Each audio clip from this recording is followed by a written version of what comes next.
বদলাচ্ছে আবহাওয়ার মেজাজ। আলিপুর আবহাওয়া দপ্তর জানাচ্ছে, উচ্চচাপ বলয়ের প্রভাবে বাড়বে আর্দ্রতা ও ভ্যাপসা গরম, বিশেষ করে কলকাতা ও তার আশেপাশে। উত্তরবঙ্গে ভারী বৃষ্টির সম্ভাবনা নেই, তবে পাহাড়ে হালকা বৃষ্টি হতে পারে। দক্ষিণবঙ্গে শুষ্ক আবহাওয়া বজায় থাকবে।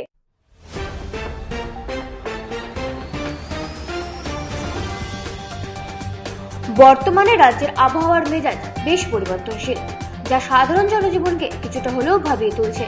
আলিপুর আবহাওয়া দপ্তরের সর্বশেষ বুলেটিন অনুযায়ী, বঙ্গোপসাগরের ওপর তৈরি হওয়া উচ্চচাপ বলয় এবং বিপরীত ঘূর্ণাবর্তের প্রভাবে উপকূলীয় জেলাগুলোতে আর্দ্রতাজনিত অস্বস্তি বৃদ্ধি পাওয়ার সম্ভাবনা রয়েছে। যদিও ভোরের দিকে রাজ্যের উত্তর ও দক্ষিণ উভয় প্রান্তে হালকা কুয়াশার দাপট বজায় থাকছে, তবে বেলা বাড়ার সাথে সাথে রোদের তেজ বাড়বে এবং তাপমাত্রার পারদ স্বাভাবিকের চেয়ে কিছুটা উপরেই থাকবে। বিশেষ করে কলকাতা ও তার পার্শ্ববর্তী জেলাগুলোতে ভ্যাপসা গরমের অনুভূতি ফিরতে পারে। উত্তরবঙ্গের জেলাগুলোতে আপাতত ভারী বৃষ্টির কোনো পূর্বাভাস না থাকলেও দার্জিলিং ও কালিম্পংয়ের উঁচু পার্বত্য এলাকায় হালকা বৃষ্টিপাত বা তুষারপাতের সম্ভাবনা উড়িয়ে দিচ্ছে না আবহাওয়া অফিস। অন্যদিকে দক্ষিণবঙ্গের জেলাগুলোতে শুষ্ক আবহাওয়া বজায় থাকবে এবং আপাতত বড় ধরনের কোনো প্রাকৃতিক দুর্যোগের আশঙ্কা নেই।